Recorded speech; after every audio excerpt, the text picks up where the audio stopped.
nasa linya po ng ating komunikasyon ngayong umaga via Zoom si Attorney Salvador Paulo Panelo Jr., ang abogado po ni Veronica Kitty Duterte at Managing Partner din ng Panelo Law Office. Attorney, good morning po. Jade at Admar po ang inyong makakasama. Maraming salamat po sa inyong oras. Good morning, Jade and Admar. Happy New Year. Happy New Year po sa inyo, Attorney. At ito nga, bagong taon at kung maalala mo ay noong November 11, 2025 ay hiningan po ng humingi po ng memo, baga nire-require po ng pinare-require po ang mga partido ng Supreme Court na mag-submit ng memorandum at noong Enero 5, kung hindi ako nagkakamali, Attorney, ay nakapag-file na po kayo na tinugunan niyo po itong utos ng korte. Ano ho ba ang nilalaman po nitong memo, Attorney, para sa kaalaman ng ating mga kababayan muna? Tama yun, Jade. So, noong Enero 5, January 5, last Monday, nakapag-file na po tayo ng memorandum para dun sa petitions for habeas corpus para kay Pangulong Rodrigo Duterte.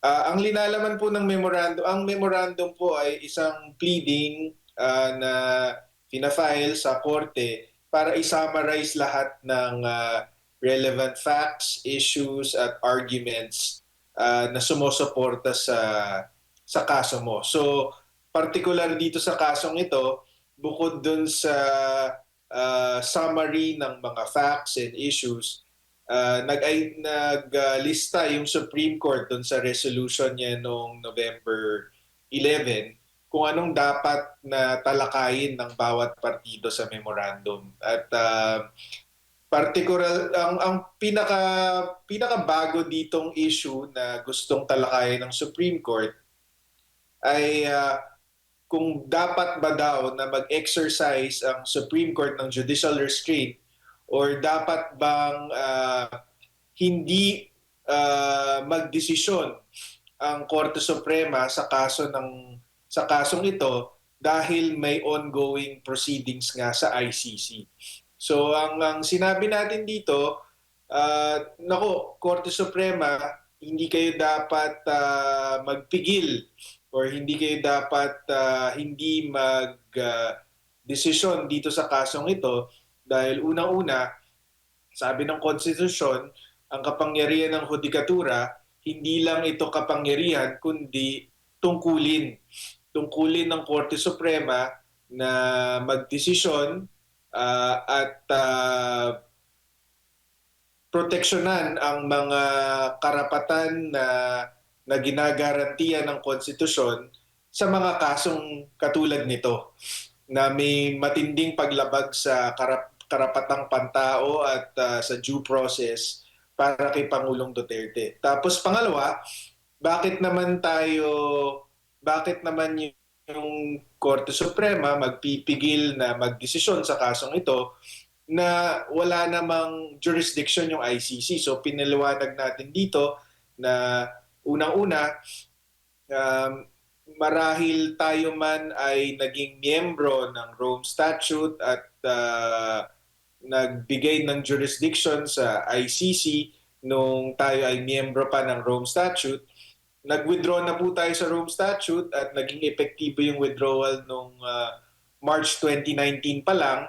At ayon mismo sa Rome Statute, para magkaroon ng jurisdiction ang ICC, dapat ay pinahintulutan nila ang isang investigation bago mag-March 2019. Pero ang nangyari po dito, yung investigation laban kay Pangulong Duterte at patungkol sa mga nangyari sa Pilipinas, inauthorize lang po ng ICC noong 2021 na. So ibig sabihin, wala nang kapangyarihan ang ICC sa mga panahon na yon para mag-assume ng jurisdiction sa kasong ito. At syempre, ang alam na ng mga Pilipino is syempre meron tayong working and healthy legal system sa bansa. So hindi dahil doon sa principle of complementarity, which is nangangahulugan na ang ICC meron lang siyang jurisdiction kung unwilling or unable ang Pilipinas na mag-assume ng jurisdiction, tsaka lang siya papasok. So sinasabi natin sa ating memorandum, meron tayong kakayahan at kung merong ebidensya, kaya nating litisin si Pangulong Duterte dito sa Pilipinas. So walang jurisdiction ng ICC. Opo. So yun ang mga kasama sa mga binanggit natin sa memorandum. Hinihikayat natin yung Korte Suprema na desisyonan yung petitions for habeas corpus dahil sa totoo lang, sila lang ang makakapigil nito, wala nang iba. Sila lang ang binigyan ng konstitusyon, ng kapangyarihan na itama ang maling ginawa ng ehekutibo. So inaasahan natin na a-action sila dito sa mga petisyon. Opo, linawin ko lang, attorney, hindi lamang kayo ang hiningan po ng memo ng Supreme Court, kundi yung iba pang partido. Tama ho ba? Tama, pati yung ibang petitioners na kasama na si Acting Mayor Baste Duterte, pati si Congressman Paulo Duterte, at nag-file na rin ng memorandum ang Office of the Solicitor General para naman sa respondents. Opo. Pero ito ho ba, itong paghingi ng memo ng Supreme Court sa bilang panig ay welcome development ho ba ito? Advantage ho ba ito sa inyo, attorney? Sa kampo po ninyo? Yes, kung natatandaan nyo, nag-file tayo noong November ng isang urgent motion to resolve para nga tumakbo itong kaso kasi at that time, walong buwan nang lumilipas na walang action ng Supreme Court doon sa petitions for habeas corpus. So pagka-file natin doon, siguro mga isang linggo or 2 linggo pagkatapos noon, linabas itong resolution na to na nagpapasubmit ng memorandum. Sa aming mga abogado, pagka kasi inutusan ka ng korte na mag-submit ng memorandum, ibig sabihin malapit na siyang magdesisyon. So welcome development to in that sense na mukhang malapit na magdesisyon ng Supreme Court dahil hiningi niya na yung memorandum sa mga partido. Opo, opo. Ano ho yung proseso kaya doon sa Korte Suprema, attorney, hinggil nga po dito sa pagdinig ng memo ninyo, itong petition po ninyo, at sa tingin mo, ilang araw ang tatagal bago sila magdesisyon o maglalabas po ng desisyon hinggil po dito sa inyo pong petition? Normally, pagka nag-submit ng memorandum, yun na yung huling hakbang ng mga partido. Pag-aaralan na lang ito ng korte, tapos magdidesisyon na ito base doon sa mga memorandum. Hindi natin masabi kung gaano pa katagal bago maglabas ng desisyon ng Supreme Court, pero ang inaasahan natin, sana sa lalong madaling panahon dahil katulad nga ng nabanggit ko noon, habang tumatagal, dumadami yung mga consequences na hindi maganda. Like katulad na rin nung paglala ng kalusugan ni Pangulong Duterte sa ICC. Tapos yung patuloy na parang nagiging reward yung ginawa ng mga respondents kay Pangulong Duterte sa kanya nung sa pagdala sa kanya sa ICC ng walang due process. At syempre, hanggat hindi lumalabas yung Supreme Court at nagdedesisyon dito sa kasong ito, pwede nilang ulitin ito sa ibang tao katulad ni Senator Bato de la Rosa. Opo. So sana sa lalong madaling panahon ay magdesisyon na yung Supreme Court. At kung sakali mang papabor ang desisyon po ng Supreme Court sa kampo po ninyo, ano ho yung posibleng susunod na mangyari?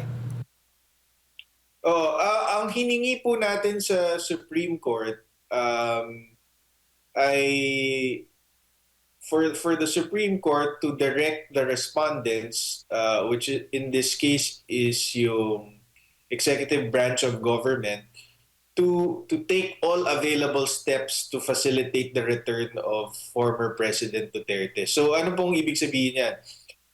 Talaga pong sinadya po natin na hindi specific, hindi natin hinihingi sa Supreme Court na bigyan ng specific na kautusan ang executive branch kung paano niya maipapabalik si Pangulong Duterte dito. Binibigyan natin ng yung ehekutibo ng malawak na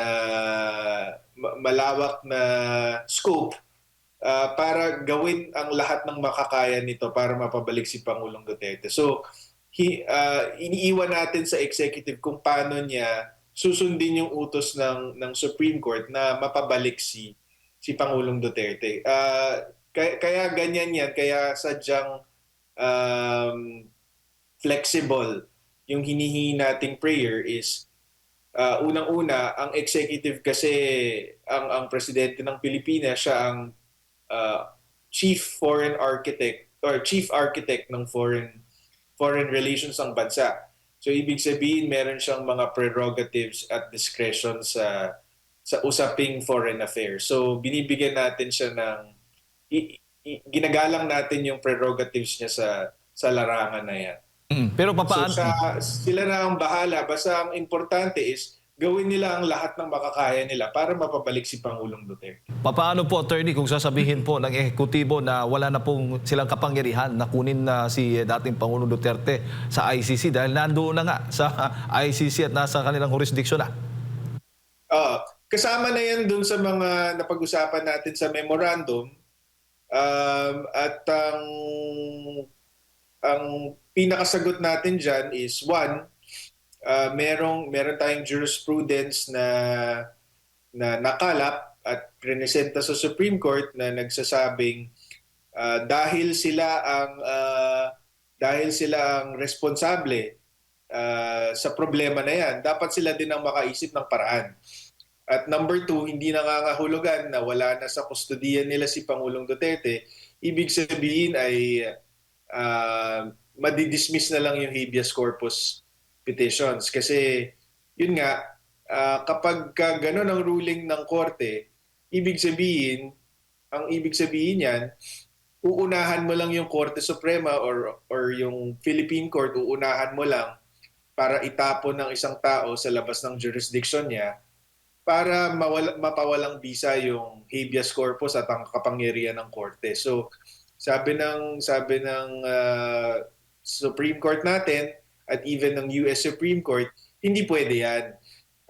Hindi ito unahan, 'di ba? Ang importante dito kung ano yung tama, ano yung naayon sa batas. So, doon sa US case na pinakita natin sa Supreme Court, yung Noem versus Abrego Garcia, nautusan yung US government noon to facilitate the return of El Salvador national na pinatapon naman ng US government sa El Salvador. Yun din ang hinihingi natin dito. Tapos doon naman sa isang kaso, yung Villavicencio versus Lucban, ang sinabi ng Supreme Court natin doon is it doesn't matter kung nasaan na yung detainee. Ang mahalaga is as long as yung respondents ay within the jurisdiction ng Supreme Court, kaya niyang utusan ang respondents para mapabalik kung sino mang dapat ipabalik. At kung hindi magampanan ng respondents yung utos sa kanya ng Supreme Court, ay pwede siyang makontempt. Tapos Jade, yes sir. Nakita naman natin na may kakayanan ang Philippine government. 'Di ba napabalik nila si Congressman Arnie Teves kahit na meron siyang protection sa Timor-Leste court na reject yung extradition request natin. Pero kahit na na-reject yung extradition request, nagawan nila ng paraan para mapabalik siya sa Pilipinas. So nakikita natin doon na if there's a will, there's a way, 'di ba? Kung gusto nila gawa ng paraan, magagawa nila ng paraan. So yun ang inaasahan natin. Opo. Kasama ho ba sa mga inaasahan ninyong tugon ng Supreme Court ay idideklara nilang illegal yung pagpapadala kay dating Pangulong Duterte doon sa The Hague, sa ICC? At kung ganun man, ay possible ho ba may mapanagot din?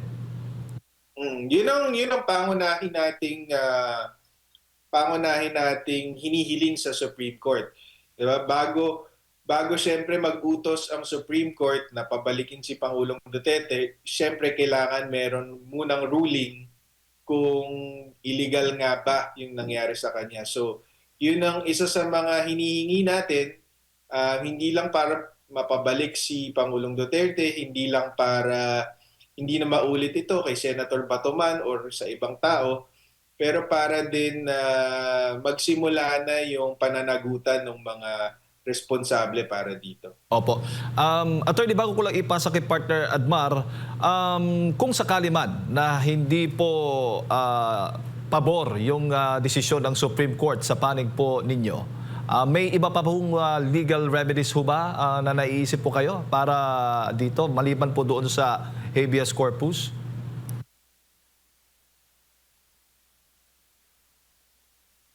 Yes, attorney. Hello? Ala, yan po. Pakiulit na po, attorney. Naputol po kayo. Go ahead, sir. So, ang ibang legal remedy, syempre kung may unfavorable judgment is unang-una, syempre motion for reconsideration muna with the Supreme Court. Kung pati yun ay hindi pagbigyan ng Supreme Court, pwede naman pong umaasa, meron din pong si Attorney Kaufman sa ICC, patuloy pa rin naman siyang china-challenge pa rin doon sa ICC, yung jurisdiction ng ICC. At saka meron din po silang mga pagdinig doon tungkol sa fitness to stand trial ni PRRD. So meron pa pong ganon. Pero ang nakikita ko, isa pang nakikita ko po dito, kapag sinabi ng Korte Suprema natin na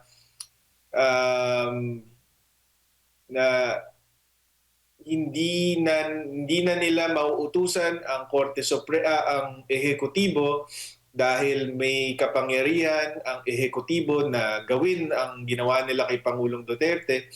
Kapag ganun ang ruling ng Supreme Court, sa akin nangangahulugan din na ang susunod na administrasyon meron ding kapangyarihan na baliktarin ang sitwasyon. 'Di ba? Kung sinabi ng Supreme Court, i-dismiss namin tong petitions for habeas corpus kasi nakita namin na merong kapangyarihan ang administrasyong Marcos na ipadala si dating Pangulong Rodrigo Duterte sa ICC para humarap sa trial at anuman for crimes against humanity, then nangangahulugan na meron ding kapangyarihan ang susunod na administrasyon na bawiin ito. So yun ang nakikita natin dito kung hindi man pala rin dito sa petitions for habeas corpus. Attorney, magandang umaga, si Admar po ito. Sir, muli, sakaling makakuha po kayo ng paborableng desisyon mula sa Korte Suprema, may titindigan pa ba ang ICC or parang obligasyon na pwede niyang sandalan o mga patakaran sa ilalim na kanyang pinagbabasehan kung sakali man na obligahin ng Korte Suprema, si executive branch natin, manawagan na parang may mali doon sa aming pagproseso sa dating Pangulo. Baka iba rin yung kanilang magiging basehan po, attorney. Oo.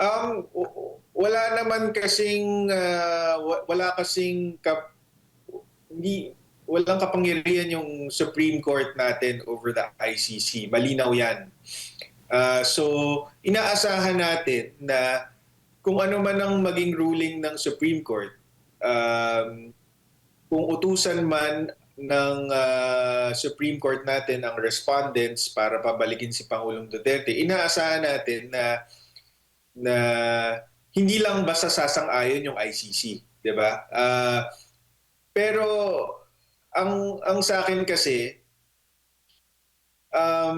hindi dapat 'yon maging rason or sanhi para yung Supreme Court natin hindi umaksyon dito. Kasi katulad na lang kahit nung ICC mismo, nung nag-issue sila ng warrant of arrest laban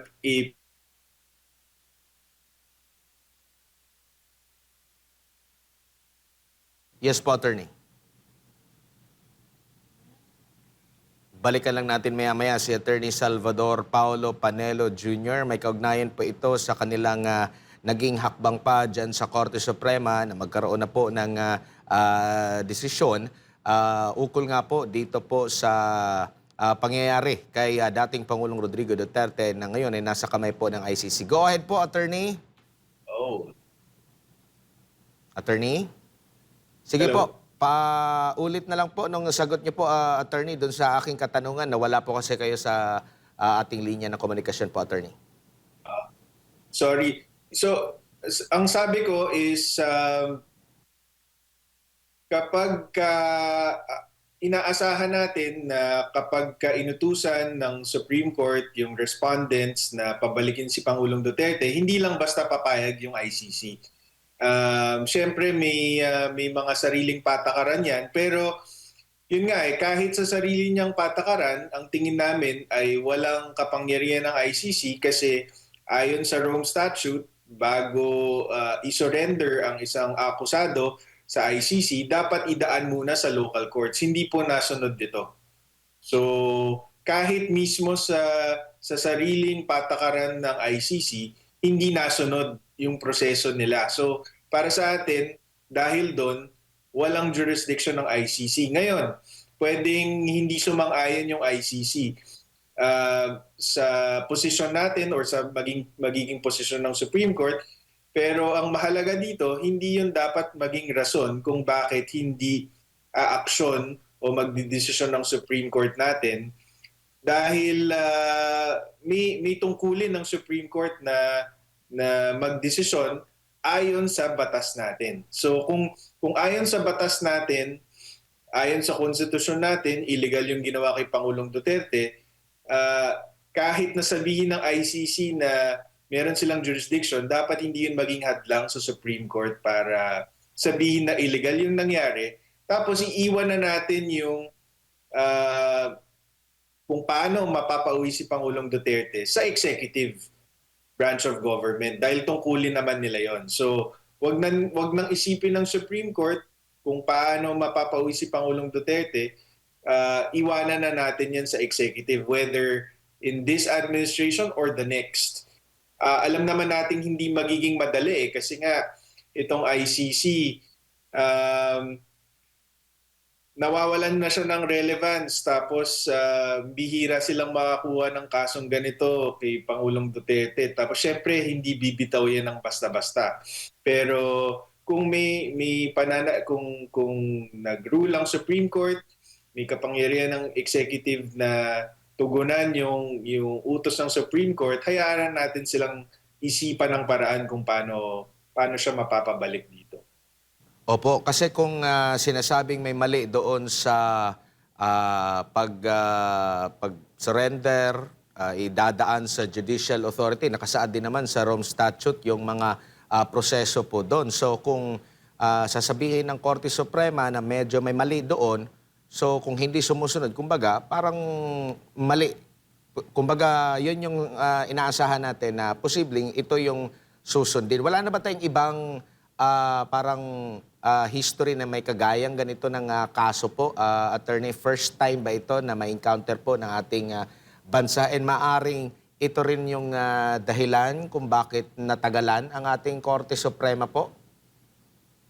Unprecedented to, Admar. Ang nakita lang nating precedent, yun nga is yung sa US.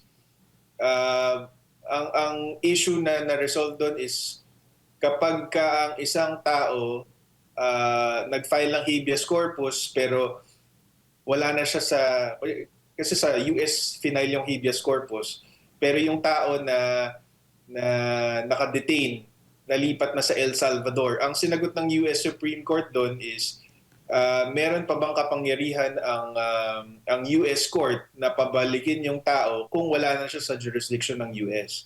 So sabi ng US Supreme Court, meron pa rin.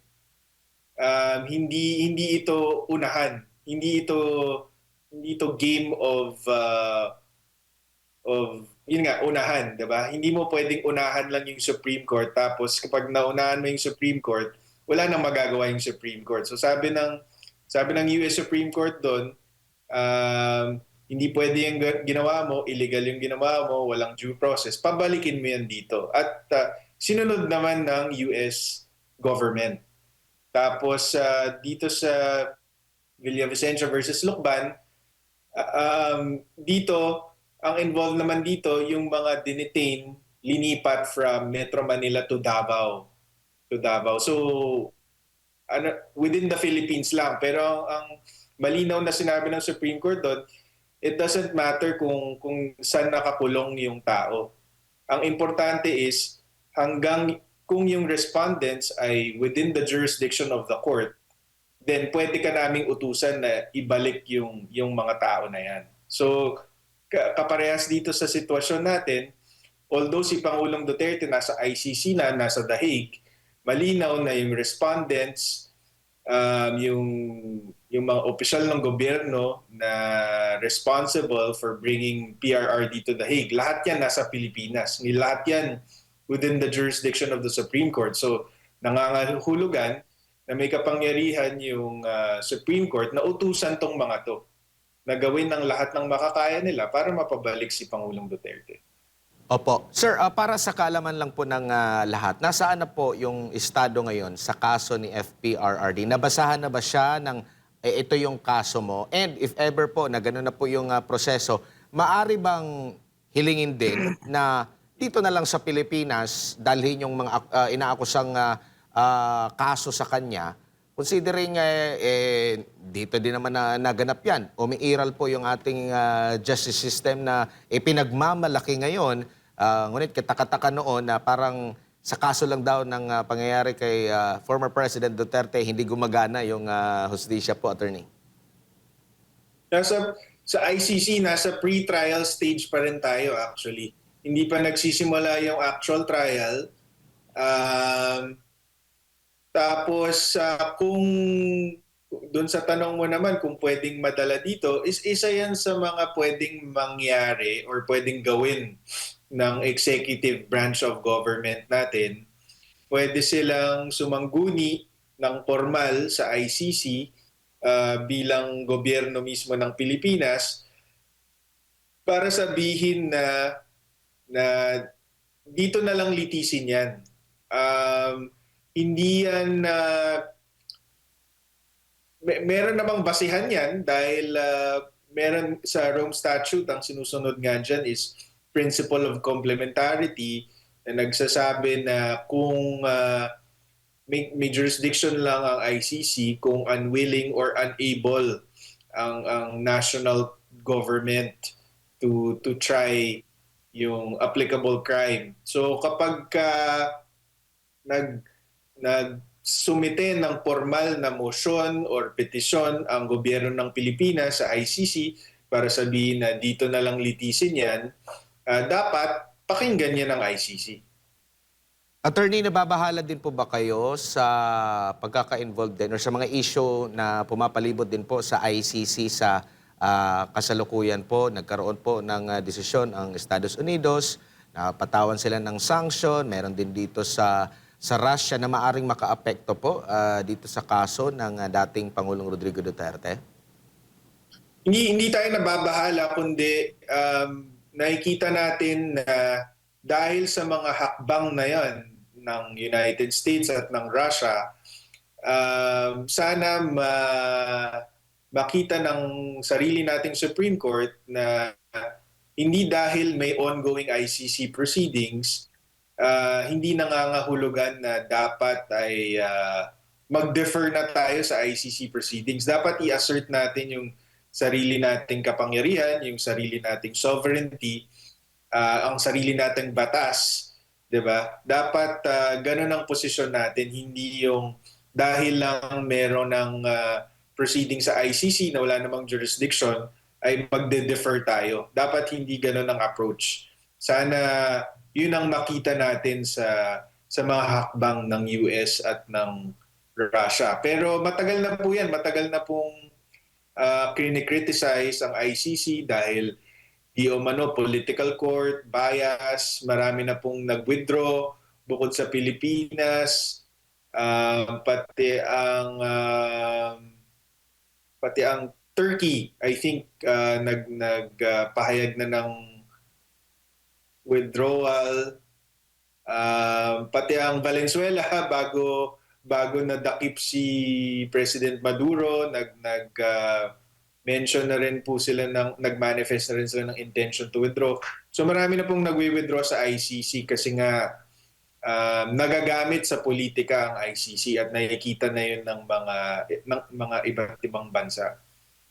Opo, attorney, napag-uusapan lang po itong mga maaring senaryo kasi meron din pong panawagan sa administrasyon na bumalik sa saklaw na pagiging saklaw po tayo ng ICC. Halimbawa na lang po, napag-uusapan lang po, maabutan tayo na makabalik tayo, may habol pa ba tayo doon sa, may habol pa ba kayo doon sa mismong pagkwestiyon sa pagdadala ng kay dating Pangulong Rodrigo Duterte, o di kay magkakaroon lang po ng masalimuot na senaryo po ukol dito po, attorney?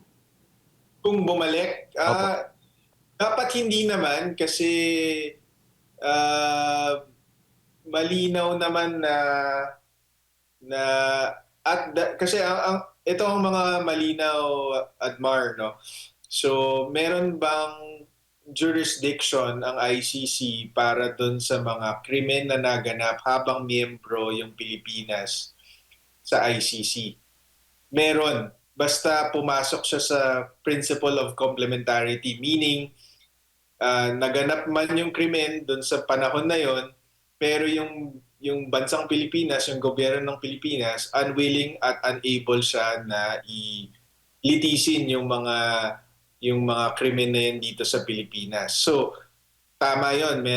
Merong ganong kapangyarihan yung ICC. Pero, number 2, dapat ma-exercise niya yung jurisdiction na yon bago maging epektibo yung withdrawal ng Pilipinas sa ICC. So, dapat bago March 2019, nakapag-initiate na siya ng investigation sa mga alleged crimes na yon. Pero 2021 na po na-authorize ng ICC yung investigation kay PRRD. So ibig sabihin at the time wala na siyang kapangyarihan. Kahit bumalik pa tayo this year sa ICC, hindi na mababago yon. Na nung 2021, nung nag-authorize sila ng investigation kay PRRD, wala na po silang kapangyarihan sa Pilipinas. So hindi naman dapat ma-complicate yon. Pero more importantly, dapat hindi na tayo bumalik doon dahil yun nga nagagamit lang po sa politika itong ICC. Opo. Attorney, huli na lang, linawin ko lamang doon sa pre-trial stage po ng kaso nito ni dating Pangulong Duterte. Sa ngayon ay nangangala pa ng ebidensya yung kabilang kampo at wala pang exact date kung kailan po yung susunod na hearing ng dating Pangulo. Hindi ko masasagot hindi ko masasagot ng may katiyakan kung nagkakalap pa ng ebidensya ang prosecution. Pero ang alam ko kaya pa hindi umuusad yung trial sa ngayon ay dahil nga may mga nakabinbin na motion si Nicholas Kaufman para kay Pangulong Duterte patungkol sa number 1 jurisdiction ng ICC, kung meron nga bang jurisdiction yung ICC. Nasa appeals chamber na ang issue na ito ng jurisdiction. Tapos meron din siyang mga motion patungkol sa kalusugan ni Pangulong Duterte at whether he is fit to stand trial. So meron ngayon sa kasalukuyan nakabinbin pa tong issue na to sa pre-trial chamber. At kung